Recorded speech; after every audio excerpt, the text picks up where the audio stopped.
So thank you, Kenyon, for the introduction. For those of you who don't know me, my name is James Swallow, and I am humbled and honored to deliver the people's state of the city to you all tonight.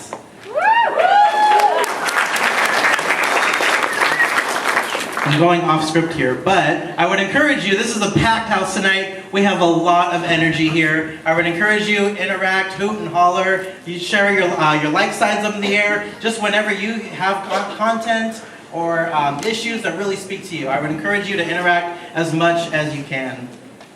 So looking out into the audience, I see a lot of friendly faces out there of my Long Beach family who've welcomed me to this movement. I also see a lot of new faces, and I'm thrilled that you're all here tonight to join us, to be a part of something bigger.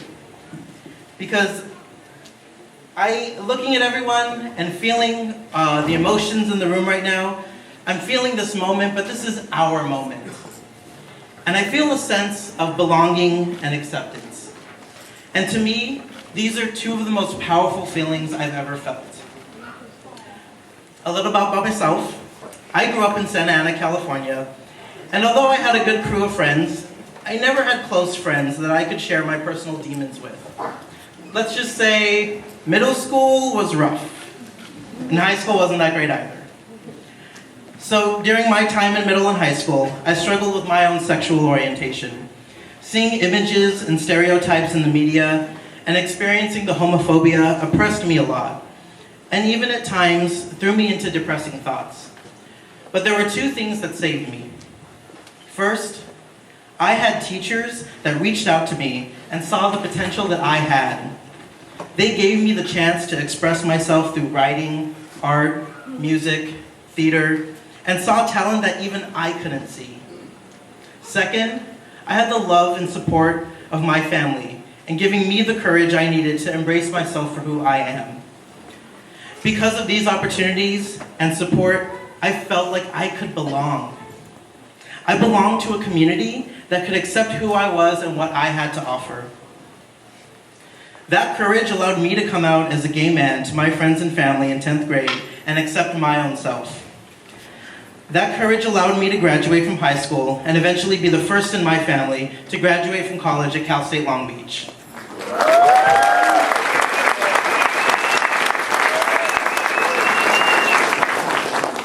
I also, because my mom would get mad at me, I want to give a special shout out to my parents who are joined us here tonight.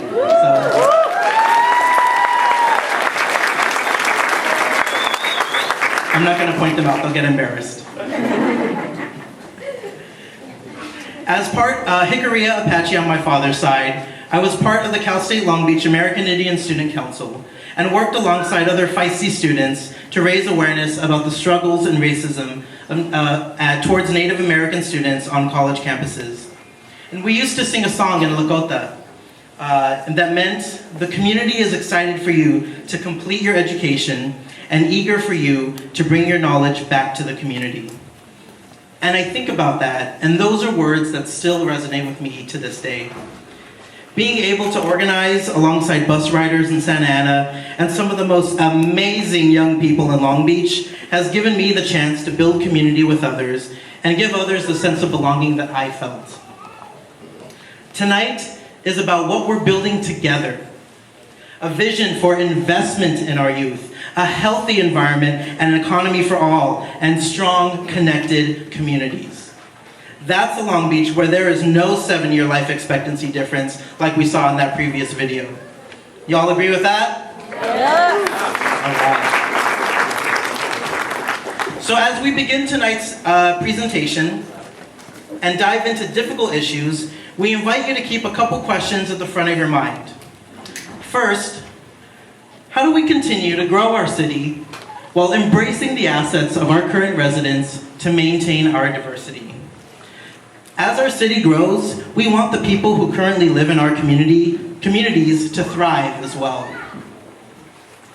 Second, how do we increase support for laws that benefit marginalized communities so all of Long Beach can flourish? That's a beautiful word, flourish. It's been proven over the past 5 years that when we lift up the most vulnerable communities, all of Long Beach flourishes. And finally, how do we demonstrate the courage to make this vision real? The courage to inspire one another, to have high expectations for our city, for residents to move into action, and for elected officials to enact strong policies. So what's your vision of Long Beach? Please take a minute to talk to your neighbor, get to know them, and/or tweet about what the change you would like to see in your community. And if you're tweeting, please remember to use the hashtags on your thumbs up signs. And we'll pop up here too. So please, take a minute. What's your vision for Long Beach? All right, thumbs up, I like it. So in the next portion of our presentation, we're gonna talk about the challenges Long Beach faces in achieving our vision and the community-centered solutions to tackle these long-standing problems. So up on the screen is a map of Long Beach with numbers in red and blue indicating the life expectancy for each zip code. Long Beach is an incredibly diverse city, but it's also fairly segregated in terms of where people live. On the right side of the map is East Long Beach. Now folks on that side of the city are predominantly white and live the longest. The left side of the map includes Central, West, and North Long Beach, areas where people of color predominantly live. Latinos, African Americans, Cambodians, Pacific Islanders, and Filipinos being some of the major ethnic groups represented on that side of the city. People in this part of Long Beach experience higher rates of poverty and shorter life expectancies. They're more likely to be exposed to pollution and have less access to park space and fresh food, as well as quality housing and other necessities. Looking at the map, you can see the difference between East Long Beach and the rest of the city. The difference between 90815 and nearly 83 years life expectancy and 90802 at just under 76 years. That's 7 years, and you see the difference between most of Central, West, and North Long Beach. Keeping this map in mind, let's begin with the challenges of our city, but more significantly, the opportunities for change. Through this, we'll look at the larger connections between the environment, jobs, poverty, displacement and economic development, police violence, community safety, and access to opportunity for young people. Are we ready?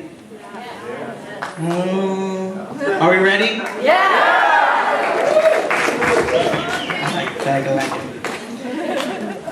In Long Beach, our natural environment is a gem for all of us to enjoy. From the thriving wetlands to the beautiful and scenic coastline, we have a lot to be proud of and to safeguard from the west side to the east side. All of our neighborhoods deserve clean air, open park space, and a strong economy. Yet we often find discord between the balance of maintaining a healthy environment and the health of our economy. Long Beach is an oil town. We sit on the Wilmington oil field, which is the third largest oil field in the United States. And combined with the Port of Los Angeles, we are home to the largest port complex in the nation. This makes us one of the most environmentally burdened communities in the state of California. At the root of all this, we begin to see how our economy is tied to pollution. From the oil refineries, to the trash incinerator, to the port emissions, and the diesel pollutions on freeways like the 710 and the 91. Unfortunately, it is communities of color who bear the unequal burden of environmental pollution.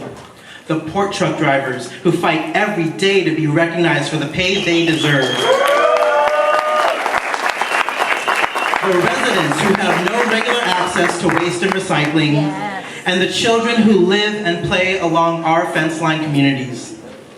But this is why policies matter. This is why policies matter. If we work to address this issue, but fail to have the courage and determination to see it through, we run the risk of leaving people behind. For example, since 2008, our Port's Clean Trucks program has aimed to take diesel polluting trucks off crowded roads and freeways and replace them with cleaner trucks. According to the Port of Long Beach, the program has reduced truck pollution by more than 90%. That's a great environmental win. But while this is a great environmental win, the workers who operate these clean trucks are paying the price. Due to the fact that a majority of port drivers are misclassified as independent contractors, the responsibility for leasing and maintaining these clean trucks rests entirely on their shoulders.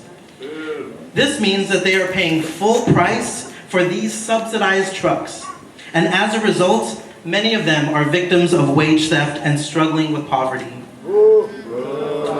More recently, as our city leaders move closer to approving the removal of the Terminal Island Freeway in West Long Beach to explore the option of replacing it with open park space, the community and local residents found themselves at odds with the good movements industry.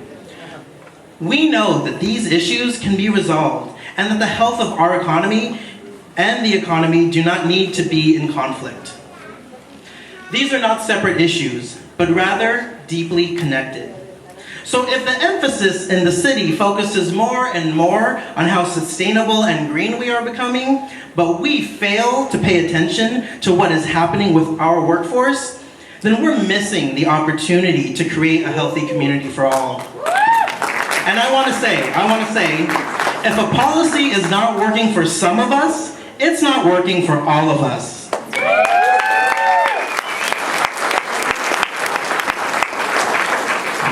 And when you look at the large percentage of Filipino, Latino, Cambodian, and African American families that live in these environmentally impacted neighborhoods, you see who is disproportionately exploited by these unfair labor practices, and which individuals are forced to live with the burden of an asthma inhaler for their entire childhood and adult life.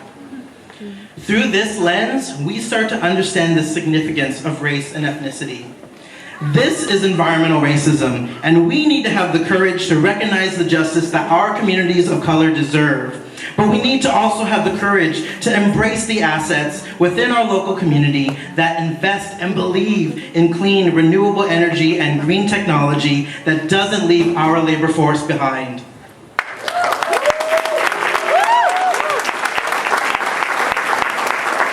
And having a balance between our local economy and the environmental health of our city depends on the quality of economic opportunities we have for our workforce, our families, and our youth. Take a walk with me. If you walk down 10th Street, Anaheim, Santa Fe, Atlantic, PCH, or any other neighborhood, one of the primary concerns you'll hear from people is jobs. In the past year, our citywide unemployment rate reached a 7-year low, dropping down to 6.4% as of December 2015. Yet we continue to see major disparities when we compare neighborhoods like 90803 and 90813, with 2.6% unemployment in Southeast Long Beach and a 19% unemployment in Central Long Beach. But as you look at this map, think about the environmental racism we just discussed. The neighborhoods that face high unemployment are the same neighborhoods that face high levels of environmental pollution. And these are the same neighborhoods that have the lower life expectancies than the rest of the city. That 7-year difference is real, and addressing it goes beyond one single issue. Even as the employment rate increases, the poverty rate remains relatively the same. This graph illustrates this looking at poverty and unemployment data for Long Beach from 2010 to 2014. You can see the dramatic decrease in unemployment over the years by looking at that bottom blue line. That line moves from 13% to 8.2%. But when you compare that to the red line in the middle, we see a different pattern. That red line represents the poverty rate over the same amount of time, which stays pretty consistent at 20%. This means that 1 in 5 Long Beach residents continues to live paycheck to paycheck, regardless of their ability to find work. And poverty, we must acknowledge that poverty hits different parts of our community harder. As you can see with the yellow line on top, which represents the poverty rate among single mothers in Long Beach. That rate stays consistently around 40%.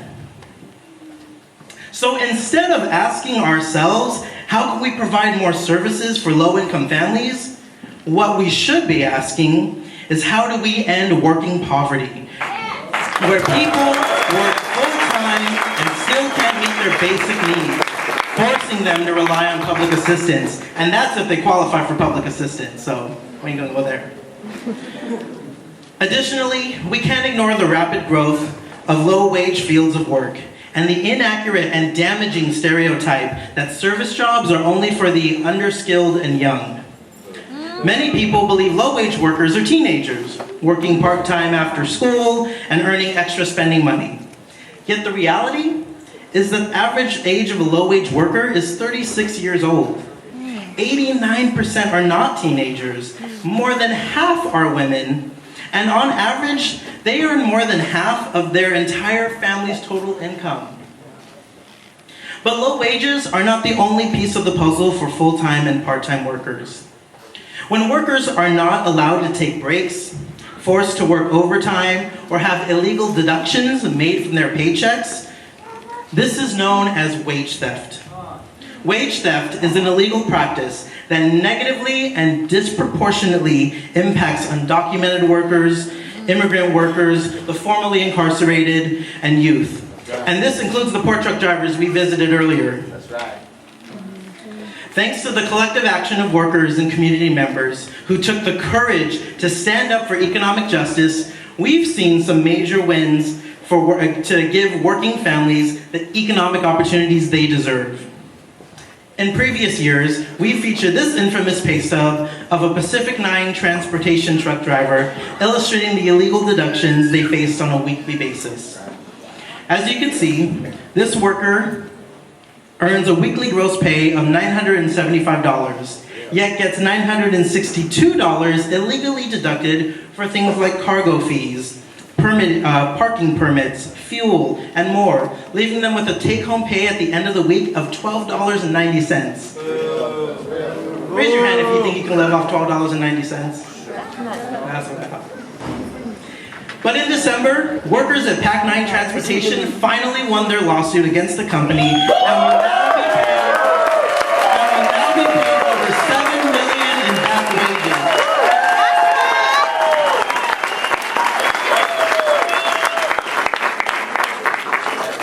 Oh, it gets better. And just last month, after several hours of the city council meeting and an after-midnight vote, Long Beach took the courage to stand with Seattle, New York, Los Angeles, and Santa Monica and give workers a raise to $13 an hour and a pathway to 15. Let's give a huge round of applause to the workers, all the residents, unions, community groups that form the Raise the Wage and End the Wage Theft coalitions to give Long Beach a raise. Give a big round of applause.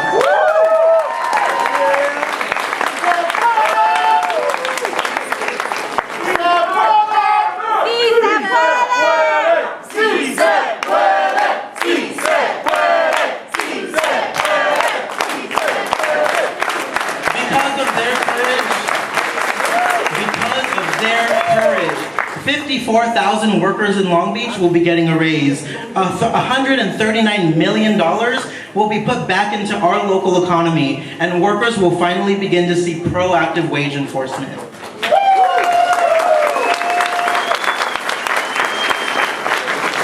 Okay, so y'all like to cheer. Y'all like to cheer. Yet the reality is that we have a lot of work to do. In Long Beach, only 11% of wage theft cases that are won by employees actually see their final settlements.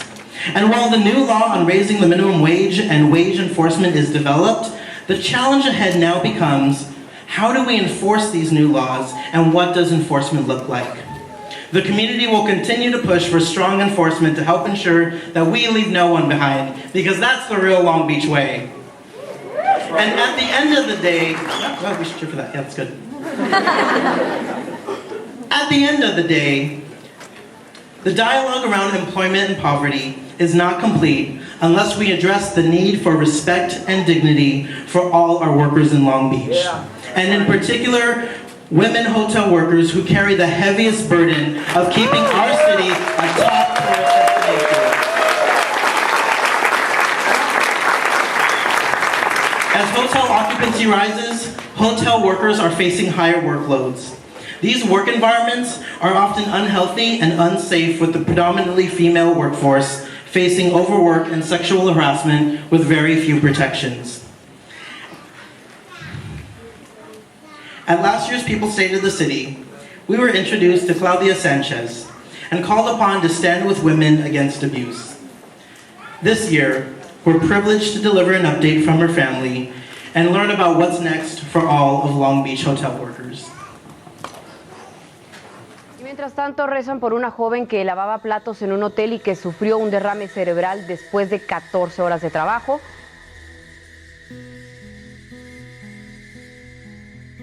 When I first met Claudia, I was told that she had been working at the Renaissance Hotel and she had worked a full shift and had been working many hours and then was asked to work extra hours, I believe up to 14 hours. And after that stressful day in the parking lot of the hotel, she suffered an aneurysm and went into a coma. Nos hicieron una llamada como a las 9:10, más o menos. Nos dijeron que Claudia había sufrido un desmayo y que se le había llevado a la ambulancia. Nosotros llegamos allá al hospital, vimos a Claudia, ahí la tenían, pero ella estaba inconsciente, ella estaba vomitando, no sabían en realidad qué era lo que tenía ella. Pues sí, fue un golpe muy duro cuando la vimos ahí. Llegamos... Bueno, yo llegué bien, pero él llegó como jugando, o sea, su papá, porque mi hija estaba así, se miraba como borracha. Y ya entonces yo le dije, no, y bien, una cosa muy horrible. La verdad que como nadie se lo desea a uno, ni el peor enemigo. I was called to see Claudia a day or two after she was rushed to Long Beach Memorial Medical Center. I was called to visit her and her family and to anoint her. She is experiencing brain damage right now. Before this accident, she was a vibrant, dynamic, beautiful young woman with her whole life ahead of her.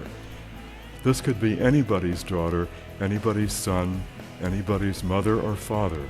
She needs to be taken care of for the rest of her life. They are beautiful people. This should never have happened. Al principio nos dieron un 5% de vida para ella. Le hicieron su cirugía en la cabeza, le quitaron un pedazo de cráneo. Yo preguntaba qué seguía. Los doctores llegaron a decirme que tal vez así iba a quedar. Después nos llegó una carta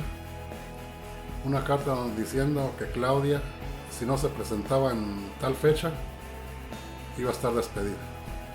Supuestamente que ella no se iba a presentar porque ella seguía en el hospital. Después nos llegó la otra carta de que ya estaba suspendida del hotel. Aproximadamente 15 días nos llegó otra carta que había sido un error de haber mandado esa carta de despido, que ella seguía en su empleo, que cuando quisiera regresar ella, que ahí estaba su mismo puesto. Después de 5 meses salió del hospital y aquí está con nosotros. Es duro de verla así, de tenerla así, porque uno nunca piensa que a uno le va a pasar estas cosas.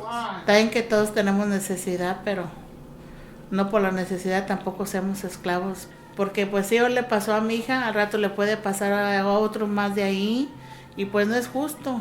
There will be a law passed, we hope, and the law will be named after Claudia Sanchez. It will protect the hotel workers, and it will also protect them from being forced to work overtime.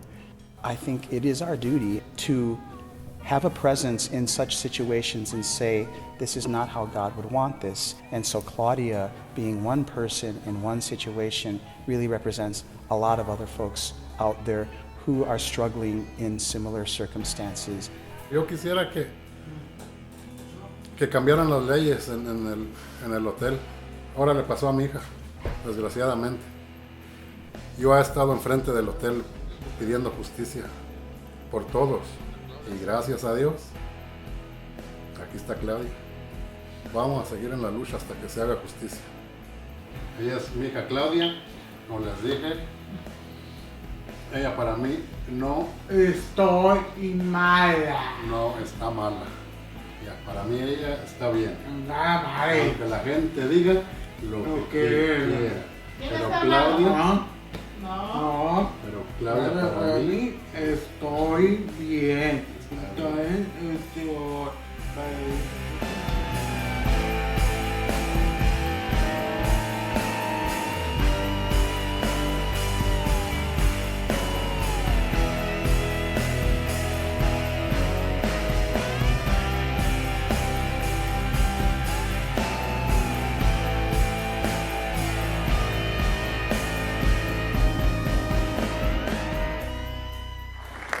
I want to take a moment and acknowledge the Sanchez family who actually joined us here tonight and for taking the courage to stand with us tonight.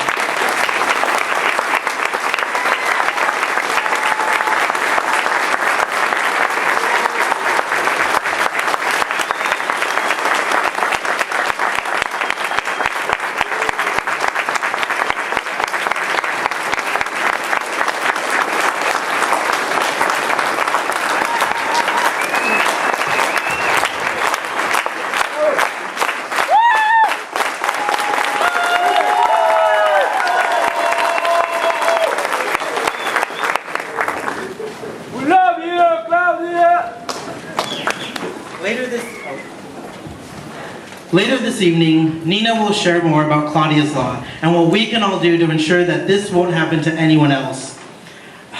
I saw the rough cut of that too, and I still crying. The health and safety of our hotel workers must be a priority for all our communities. It's because of their organizing win in 2012 to move Long Beach voters to pass Measure N that we have been able to lay a foundation for giving all workers in Long Beach a raise and a pathway to $15 an hour. Yeah, that's right. And moving forward, as we look into the broader scope of economic development, it will be critical that we look at wages, the disbursement of jobs, and the enforcement of strong labor laws to protect our workforce and give communities the economic opportunities we've earned. And thanks to new civic partnerships, policies that are shaping development, and the enthusiasm for that Long Beach lifestyle, y'all know what I mean, we're seeing and experiencing new investment in our communities that we've never had before. We can look around our neighborhoods and see the investment. But at what cost is economic development coming to our front yards? Our communities have been starved of investment for so long, and we rightfully deserve to have a renewed sense of interest. But at the same time, we deserve to enjoy the investment, and we deserve to stay in place. We welcome economic development, but our communities must ensure that we have responsible development that is for the community that lives here. That's right. It is within this context that we face displacement, the forced migration of low-income families from neighborhoods they have long called home. And this is why policies matter. Historical policies such as redlining created specific boundaries for banks that determine who they gave loans to, often legally barring people of color from qualifying for loans based off the neighborhood they lived in. This lack of investment impacts these neighborhoods today as residents face poor housing quality and high rates of poverty. In the redlining map, we can see how these barriers shaped our current neighborhoods. The different colors on the map indicate different lending priorities by banks. The red areas you see in central Long Beach around PCH, MLK Park, and more were excluded from investment because of discriminatory lending practices that declined ownership to African American families and other ethnic minorities and prioritized loans to whites. Even modern-day policies, such as the city's downtown community plan, have paved the way for large-scale market-rate housing in our downtown community with no requirements or space for affordable housing, now creating an even greater need for quality, affordable housing for our low-income families. Together, policies such as these have set the stage for our current situation today. It should be no surprise for me to stand here and say that Long Beach has a housing crisis. With a severe lack of affordable housing, residents continue to identify housing as one of the biggest issues and needs in our community. With the median rent in Long Beach now at $1,642 each month, many families who have lived on tight budgets are contributing more and more of their monthly income towards rent. Already, 26% of Long Beach residents earn less than $2,000 a month. We're talking about a quarter of our neighbors who are paying more than half their income on rent. When rents continue to climb, the wages remain low, and there continues to be no investment in affordable housing made over time, we are undoubtedly facing a housing crisis. This reality is nothing new. We can look back at the history of our immigrant communities in Long Beach and see the displacement that has shaped our current neighborhoods. But now we have an opportunity to break this cycle. We have the opportunity to work together to reverse this trend and keep people in their homes, end overcrowded housing, and improve our code enforcement system to make sure all residents have access to safe and healthy homes without the fear of retaliation.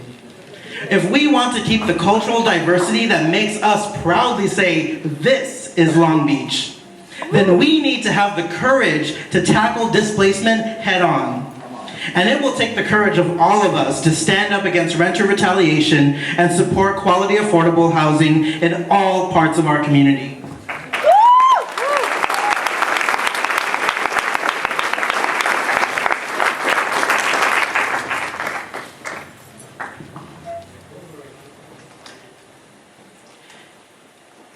In 2015, Long Beach experienced an increase in violent and property crime. While our crime rates remain relatively low, increases in crime and policing are disproportionately felt by low-income communities of color. For some of the young people in our community, the feeling and reality of being in danger is so strong that when asked about their goals for the future, a common response is just to stay alive to see graduation. In addition to violence fueled by gangs and racial tensions, Long Beach saw high rates of police killings of civilians in 2015. Of the largest police departments in the United States, Long Beach was tied for 4th in police killings. And here in Long Beach, a large majority of civilians killed by the police in 2015 are people of color, Asian, Latino, and Black. And all of them were men, our own sons and brothers. Over the past several years, police departments in high crime cities like Detroit and Newark have consistently killed fewer people than police departments in cities with much lower crime rates, such as Austin, Bakersfield, and Long Beach. So in order to curb crime and police violence, it's important to ask, how is city leadership in meaningfully engaging the community members most impacted by these issues? That response needs to be one that brings our communities together, addresses the root causes of crime, such as the lack of quality education and limited access to good jobs, and increases the trust between residents and the police. Oftentimes, the conversation around crime centers on the need for more police. However, these approaches are not reflective of the desires of most residents and often overlook long-term preventative solutions.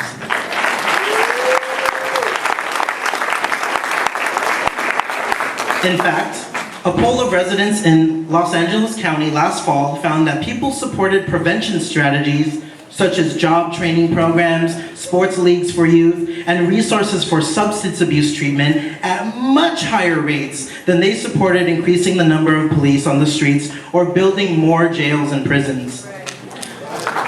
A tough on crime approach that emphasizes more police on the streets isn't as effective as prevention strategies, and it weakens community members' trust in the police. The passage of Proposition 47 in November 2014 by 60% of California voters reclassified several non-serious, non-violent crimes as misdemeanors instead of felonies, and signaled a huge desire to move away from a heavy reliance on policing. Many in our community worked very hard to make sure that law got passed. However, since the law's passage, it's not uncommon to hear Long Beach Police Department officers blame Proposition 47 for increases in crime. On the other hand, criminologists who study crime patterns say it's still too soon to know if Proposition 47 is having any effect on crime rates. Crime rates are up in some parts of the state and other parts of the country that have not passed similar laws, and down in others. The LBPD's negative stance against the law has the potential to decrease trust from residents who support crime prevention strategies and our neighbors and family members who benefit from the law. We often hear the mantra, if you see something, say something. And in general, it's good to look out for one another in our communities. However, we can't let stereotypes and assumptions guide our actions. Some Long Beach community members are more likely to be targeted for policing than others due to stereotyping. Among them are people of color, especially young black men, youth of color, immigrants, and transgendered individuals. For example, when immigrant families are torn apart through immigration raids in the name of public safety, we do more harm than good. When we see a student walking outside during school hours and assume they're up to no good, we'll rely on assumptions without really knowing what's going on. And when police are called out to a situation where no obvious crime is being committed, the chances of that situation escalating into violence increases and community trust decreases. Safe communities have strong networks where neighbors know one another and we work together to bring about the change we want to see. As we look at the issue of community safety, we must invest in resources to increase these networks and strengthen our neighborhoods. And youth of color are at the center of all these challenges. With so much at stake for our future generations, it is our moral duty to invest in youth and provide them with equitable access to opportunities.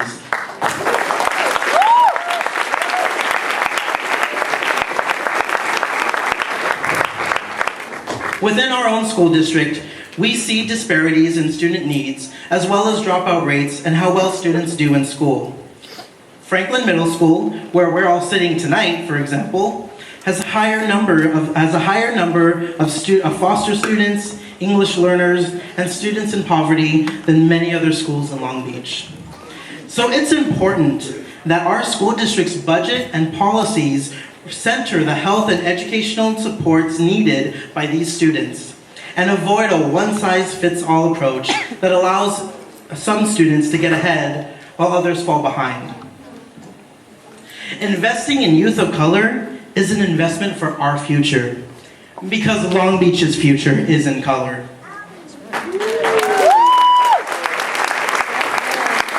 Our youth deserve to have public investment, from a positive elementary, middle, and high school climate to the success and support in higher education, to their entry into the workforce and develop into socially conscious adults.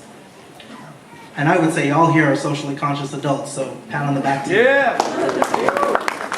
Schools should be safe, supportive, and encouraging environments where every student is treated with respect and is supported to succeed.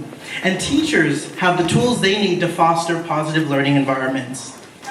Unfortunately, that's not what's happening in many schools in Long Beach. Too many of our students are still being pushed out of class and school and are losing the opportunity to learn for behavioral mistakes. Misbehaviors like talking during class, talking back to a teacher, or fighting should be corrected, but students shouldn't be suspended for them. Too many of our students are still being pushed out of class or school and are losing the opportunity to learn. When we look at the number of total suspensions for 2014 to 2015 in Long Beach Unified and compare that to the previous year, we do see a decrease in suspensions. Even though this number is declining in general, there are still many schools where the suspension rates have not declined at all, and where students are still being pulled out of the classroom without being sent home. And the suspension rate of Black students hasn't dropped at all, and are still disproportionately and unacceptably high, even higher than the state disparity. As you can see, white students and Black students are both at a 14% enrollment rate, but Black students are suspended at a rate of 41% compared to their white classmates at 6%. If our young people escape the school-to-prison pipeline and avoid being pushed out, the larger landscape of higher education is still proving to be a challenge. Even with students and faculty organizing for more public investment in higher education at Long Beach City College and Long Beach State, the price of education continues to increase for students.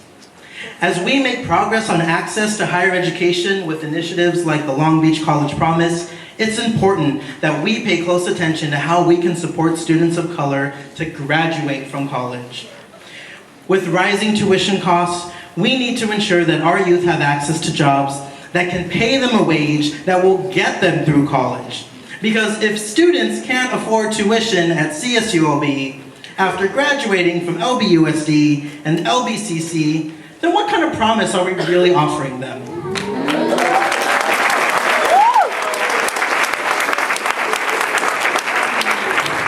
For many of our youth, the importance of a job with adequate pay is not vital just for their education, but for supporting their families and households.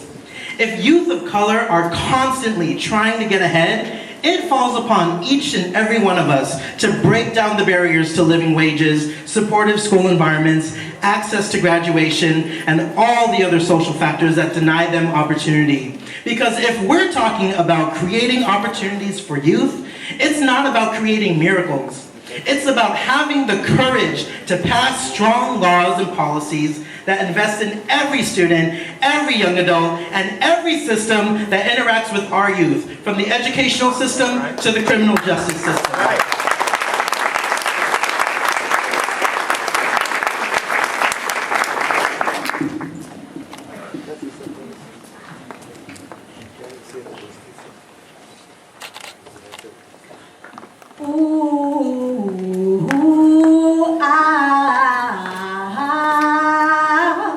Summertime in the LBC, yes. Ooh,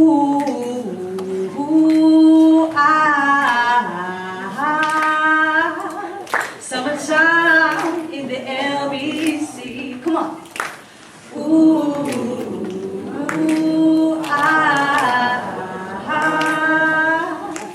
Summertime in the LBC. Somebody once told me, if the city were a body, graffiti would show you where it hurts. And lately, there's been a lot of graffiti.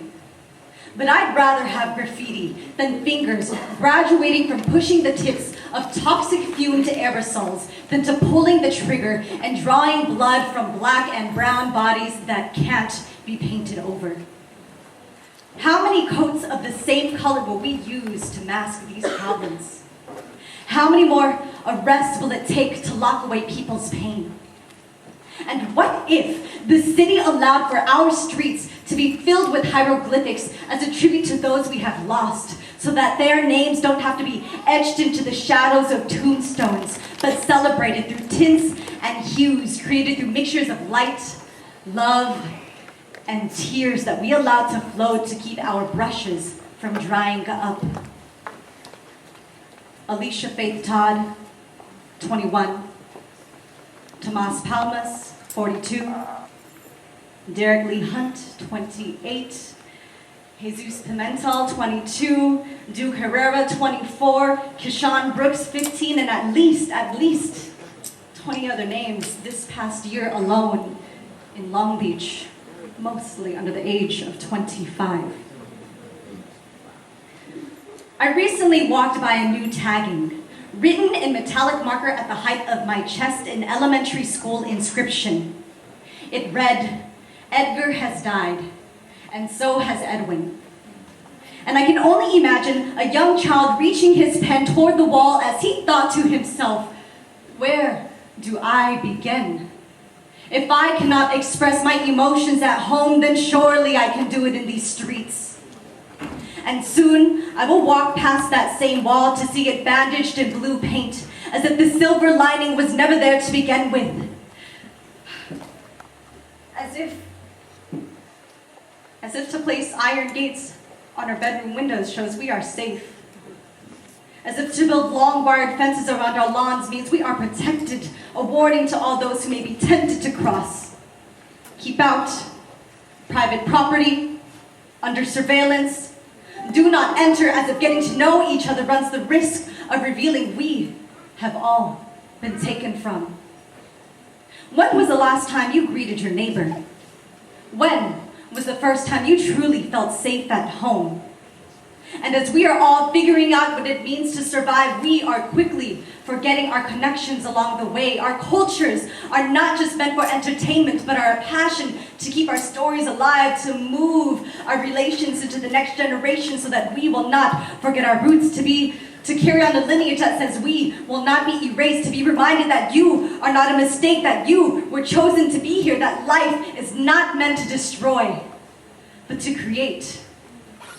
That every stomp from our Aztec warriors beats to the same rhythm as our West African dancers, painting gestures that pay tribute to the sun. As Cambodian apsaras form lotuses, blooming lotuses of resiliency, or that pop locks and breakbeats born from these streets are messages from our ancestors, telling us they are still here, moving through our bodies to find liberation in the pulse of our hearts. For if we don't know where we come from, how do we know where we are going? And who will point our fingers in the right direction along the way? Will my hand form into the shape of a dance? Will it be given a pen to hold? A spray can to push vibrant shades onto the walls behind Franklin Middle School? Or will it be a regret I release and can never take back, like the sound of freedom on the 4th of July being boom, boom, boom. God bless America.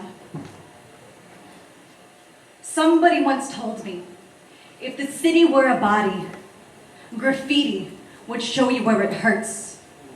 And while I'd rather have these streets painted with stories often silenced within the barbed wires of our home, perhaps we can begin to heal this pain by reaching over that fence for a handshake, a hello, and a smile. Ooh, ooh.